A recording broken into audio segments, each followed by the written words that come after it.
This is a talk based on some joint work with two of my students, Hilal Asi and Feng Ruan. Of course, thanks to all of our sponsors, NSF, Toyota, the Sloan Foundation, Office of Naval Research. Let me jump right in. So brief outline. I'm actually going to start this talk with motivating experiments. And the point of this talk is going to be about what I'll call models in optimization and why they're important and why we should be thinking about them. And hopefully I'll give sort of enough pictures and things like that to keep this sort of an entertaining and relatively light talk. So I want to start by asking, well, I'm going to ask two questions. First, are there any people from Google in the audience? Are there? One. Only one of you will admit to working at Google. Well, anyway, here's a paper by one of your colleagues. It's called Capacity and Trainability in Recurrent Neural Networks. And so I'm going to start by asking a question, which is just, how much energy do you guys think we spent fitting the models in this paper? So we were doing some deep learning. How much energy do you think the authors spent in this paper? Okay, and by energy, we could go back and remember our physics classes and ask, okay, how many joules is it? But nobody knows what that means. So we're going to ask, how many Toyota Camrys could I drive from San Francisco to LA? All right, now, don't answer the question, but just think to yourself, okay, how many, this paper is called Capacity and Trainability in Recurrent Neural Networks. So how much energy, how many Camrys could I have driven to LA using the energy they used to fit the models in this paper? So let's ask ourselves, okay, was it one Camry? Like, no, that's a little short. So you're like, well, okay, yeah, that's fine. We could drive more than one Camry. Maybe it was like 10. No, that's still a little short. So then you think, well, maybe we could have driven 100 Camrys from LA to San Francisco. And you'd still be wrong. That's a little short. And so then you think, well, maybe it's 1,000 Camrys. And that's 1,000 Camrys. You can count them. I copied and pasted them all. And actually, you'd still be a little short. And then you'd get to 4,200. And then you'd be like, yeah, that's about right. Okay, so roughly the energy we used to fit the models in this paper was, ballpark 4,200 Camrys from here to LA. That doesn't include the energy it requires to get the Big Mac and eat it. So the Big Mac energy that you stop on I-5 to eat is not included in the picture, but we'll go with like 4,000-ish Camrys. Okay. And why did we spend so much time doing this? Well, we spent all this time doing this because these models, when you run the algorithms for them, they have all these kind of hyperparameters. You have to sit there, your engineers tweak them, they waste all this time tweaking them, you waste all this computational budget fitting these models, all this stuff. And I'm going to argue that, well, maybe we should be trying to develop models, or one of the things my group does is try to develop models so that we can avoid doing things like this. Okay, so let's put a tiny bit of math in just to think about the problems we're going to be talking about. So what I'm going to think about in this talk is minimizing loss. So I'm solving a machine learning problem. I collect a bunch of data and data points, and then I have some parameter theta, which this laser pointer is not effective at all. But I have a parameter theta, which is like my model or my prediction rule or whatever. And I have a loss, and I want to minimize the average loss across my data set. And so the typical problem would be something like this. So I collect images, and I want to just know, okay, I want to build a classifier for whether children are swinging in the pictures. Okay, so I go around to playgrounds. That's why I dress like this, so I fit in at the playgrounds. And I take pictures of children. And X is going to be, the features of the image, and, our feet up or down. Y is a 1 if the subject is swinging, -1 otherwise. And then theta is our prediction model, and our loss would be, you lose nothing if you make a correct prediction, and otherwise you lose something based on how wrong you are. Okay, so this is our problem. And the typical way, at least in much of kind of large-scale industrial applications that we solve these problems, is what's known as the stochastic gradient method. And so this method is honestly pretty brain dead, but it sort of seems to work-ish. So what you do is you take your big data set, your billion data points or whatever, you pick an example at random, and you kind of go downhill on that example. And so here's a picture of this running. We start off, you can't necessarily see where my laser pointer is pointing, but we start off up here, and then you kind of bounce around for a while, jumping around because you're not always going to go in the right direction because there's a lot of randomness, and eventually it settles down and goes to the bottom of these level curves. Okay, so you bounce around like a goofball for a while, and eventually you get there. So you can ask the following question. And the question is, why do we actually use this method? And I'm going to postulate 3 answers to this. And one is that, there's there's this kind of industry in academia where we prove things. And this method is easy to analyze because it's super simple. All right, so we like that. I think that's honestly a big part of it. Reason 2 why we use it is because it's the default in software packages. You download TensorFlow or PyTorch or any of these big packages for fitting large-scale models, and you say go, that's what it uses. So it's the default. Okay? And then maybe we use it because it works. Maybe it works. Not actually clear that that's true, but we seem to think it does because we can prove things about it. But I'm going to show you a few plots. Okay, so we're gonna talk more, and so here's a plot. I'm gonna actually go to the next plot. So I'm gonna solve a linear regression problem. All I want to do is predict some real value y from an input x, and what I'm showing on this plot. There's 2 axes. The vertical axis is the time it took to solve the problem, and the horizontal axis is, in this case, what I'll call a step size. But you can just think of this as some parameter of my method that most methods have to have. Okay, and these parameters are important for any of these large-scale learning systems. And there are 3 methods on this plot, and I'm not going to tell you what they are, at least not yet. Well, I'll tell you what one of them is. The black line is the stochastic gradient method, the thing I told you everybody uses and that it kind of works. And what you notice is there's this valley, right? But what that valley says is that there's about, if you set this parameter, this step size parameter, correct to within about a factor of 3 or 4, the method works. And if you set it incorrectly, the method is completely non-convergent. It never converges. It never solves your problem. Now, if you look at these other lines, one of them has a little wider valley, and then one of them's flat. So that for about like 6 or 7 orders of magnitude of these parameter settings, the method works. Okay, and so if we think, each one of these dots in the plot is one Toyota Camry or one engineering, week or something like that, that's. Each one of those dots is, a non-trivial amount of energy that engineers would typically be spending noodling around trying to get these methods to work. And we can change it and make things even better. So I would argue that, this plot suggests that maybe using these sort of naive methods that everybody seems to be using is not necessarily a great idea.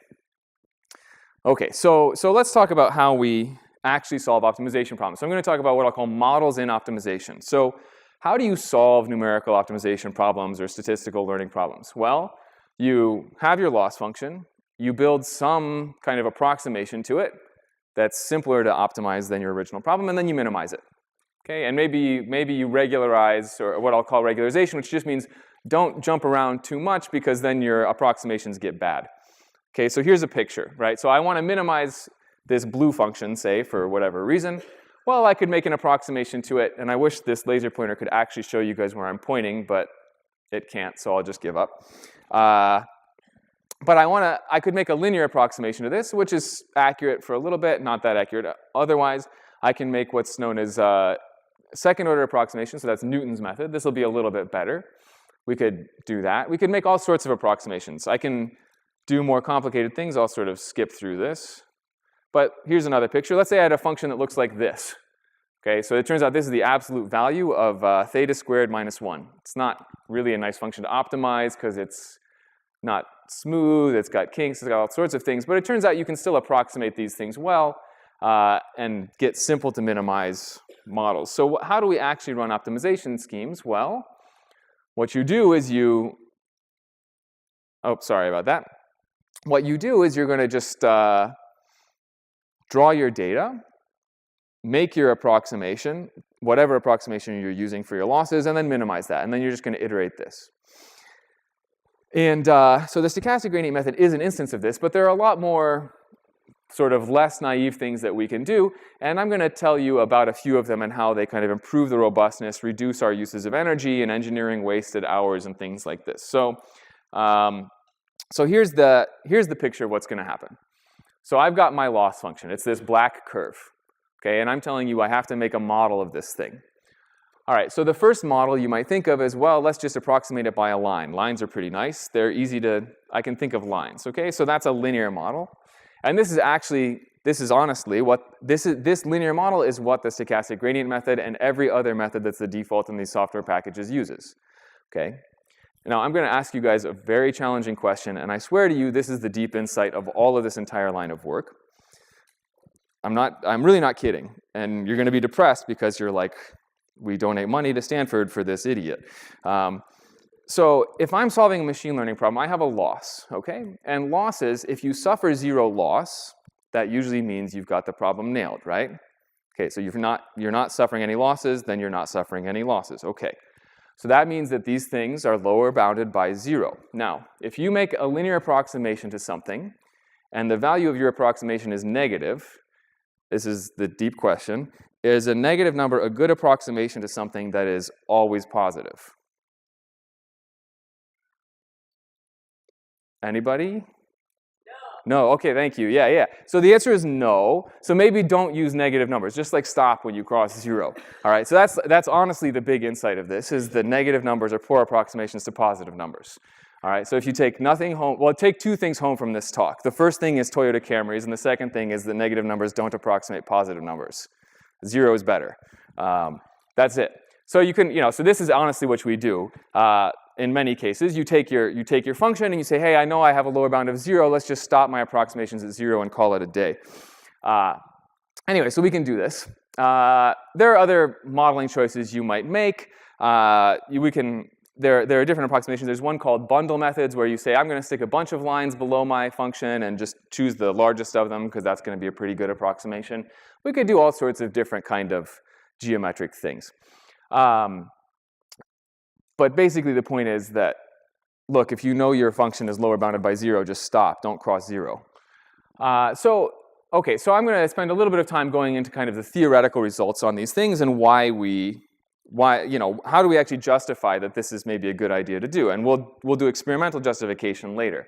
So let me start by revisiting our approach. So what do? When you solve your optimization problem, you make an approximation to your function, you minimize the approximation, you repeat.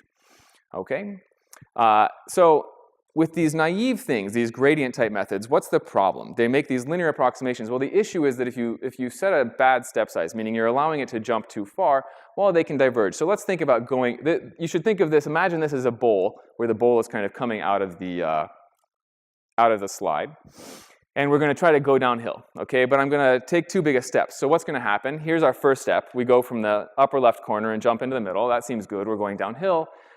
And then we keep iterating, but what's going to happen is we start just banging back and forth, and we're actually going to wander away because we're just swinging wildly from side to side. And this thing will never converge. In fact, it's going to blow out to infinity. Okay? So that's why these kind of naive gradient methods aren't going to work. They can just blow up. It turns out that in the problems that we are considering, there's a method that we call the proximal point method. What it is exactly is not super important, but in this case, when I draw my random example of my data set, I pick one example from my data set, I say, let's just minimize the loss well on that one example. I'm going to ignore everything else, but then I won't move too far. Turns out we can prove, and this is a theorem that my student Hilal and I worked out. Honestly, the final conclusion of it I proved yesterday morning, but it's like a just-in-time theory for talks, right? I mean, we had most of it, just fully general yesterday morning, because I was excited about you guys, and I wanted you to get the full story. So anyway, so the theorem is that if you use this method, your iterates will never diverge. Okay, so they're not going to blow off to infinity, and even more, you can actually prove that they'll converge, and they'll converge to the optimal set. Okay, so they'll converge to the optimal parameter or optimal point for your problem. This is great. So this is a nice starting point. It turns out we can actually do something a little bit more sophisticated. So I told you guys that the deep insight was that negative numbers are poor approximations to positive numbers. So if you use this really dumb model where you just stop before you cross 0, it turns out that in this case also, under a minor technical condition, basically that your losses don't grow super, super quickly, then again, you won't diverge, and even more than that, you converge to the optimal thing. Okay, and this is something that all the standard methods can't, you can prove that they won't do this. They will diverge in many scenarios. Okay, so basically the type of behavior you see is this. So this black line here is kind of the iteration path, or the losses that are suffered by the stochastic gradient method as time goes on. So time is the horizontal axis, losses are the vertical axis. And what you see is that, and you'll notice the vertical axis is on a logarithmic scale. So in the initial iterations of your methods, you have this transient behavior where you exponentially diverge. Whereas if you're a little more careful, well, you just get convergence very quickly. You get to a good solution. You drive 10 Camrys from here to LA, okay, rather than more than that. Sort of another nice theorem that we were able to prove, just because we like to prove theorems and it's kind of fun. You make a few additional conditions, basically that you have actually a smooth function that you're trying to minimize. And then any of the methods that we're developing, which is to say I make an approximation of my function, I minimize that approximation, I repeat, as long as it doesn't diverge, everything that we have developed, we can prove that it converges, and not just that it converges, but that it converges at the optimal rate of convergence, and it gets what's known as the optimal covariance, which is to say that you literally can't improve on this, like to sharp constants. This is not something, oh, I have a constant of 1,000 and I'm within a factor of 1,000 of optimal. It's like, no, it's optimal, period. Constant is 1. We can prove a matching lower bound where also the constant is 1. So you can't really hope to do a whole lot better than that.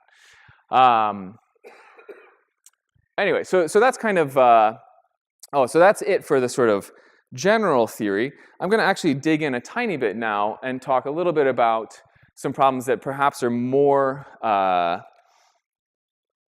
sort of closer to a lot of modern applications that we think about, and I'll call these easy problems.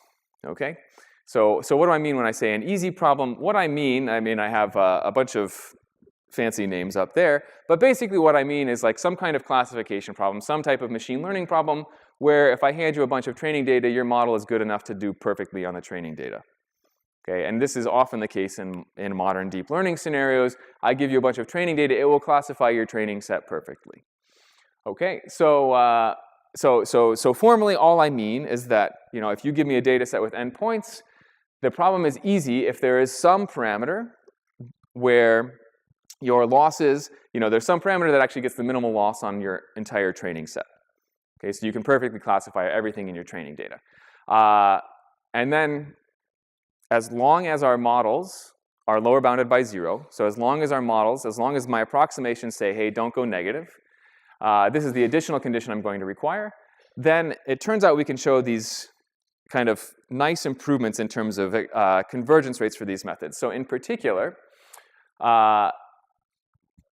in a lot of these scenarios, we get what's known as linear convergence, or some people might call this geometric convergence, which is basically after k iterations, our losses have decreased as exponentially in k. So very, very quickly. So this is, again, I keep forgetting this thing is non-functional.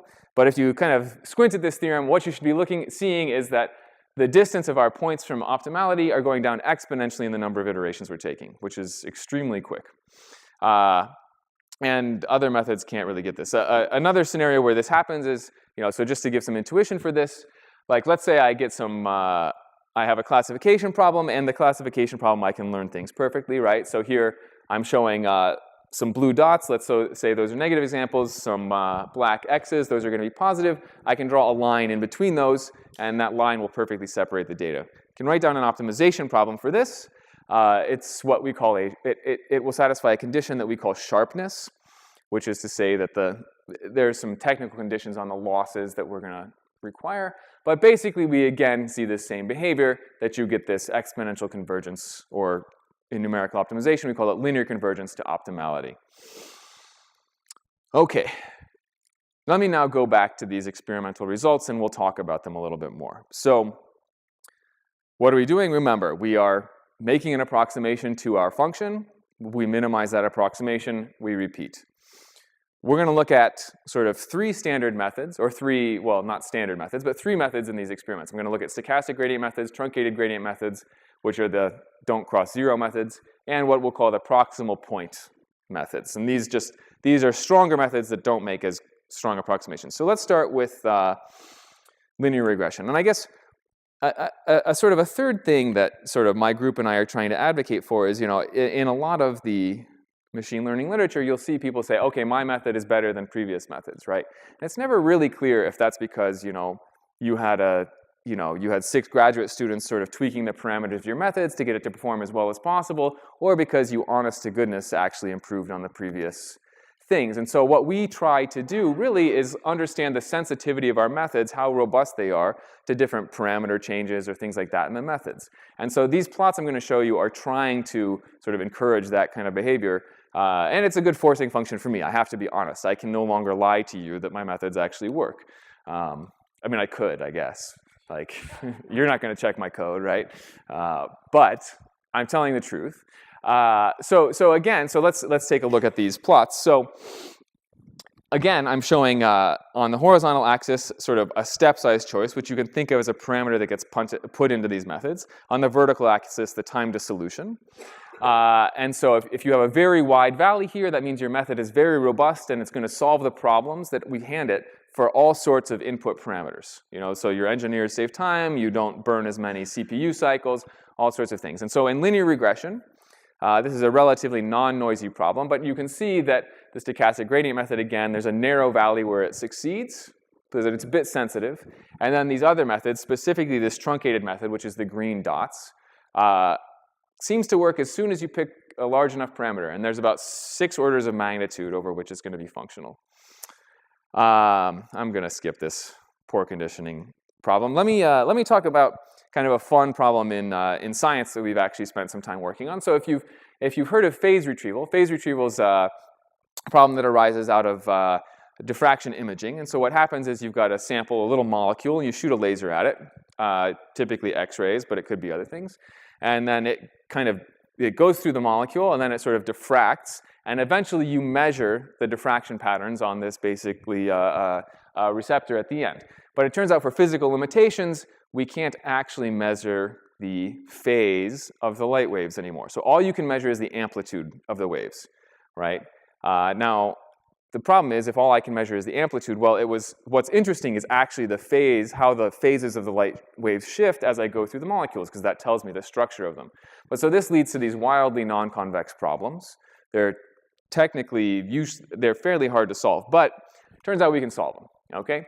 And what you see is that, so I'm showing a plot here again of this kind of robustness plot, time to solution versus initial step size. And what you see is that the stochastic gradient method has an extremely narrow window of step sizes where it's going to work, whereas these slightly more robust methods, the proximal point method, these methods which just don't cross 0, again, 5, 6 orders of magnitude where we can recover, like, say, molecular structures in this case.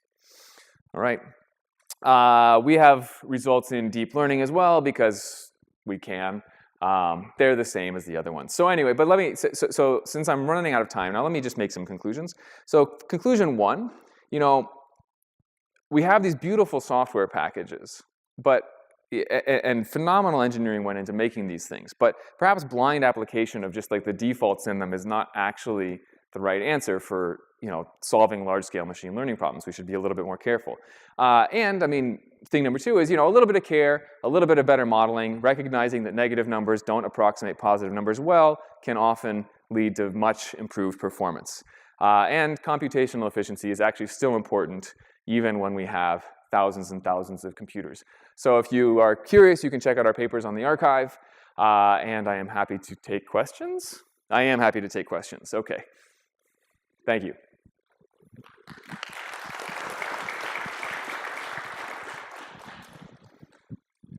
Yeah, I have 2 questions. Number 1 is that how does that respond to the stochastics of an intrinsic problem, right? So if your model is stochastic, then how does the behavior change? And the second thing, yes. No, go ahead. Yeah.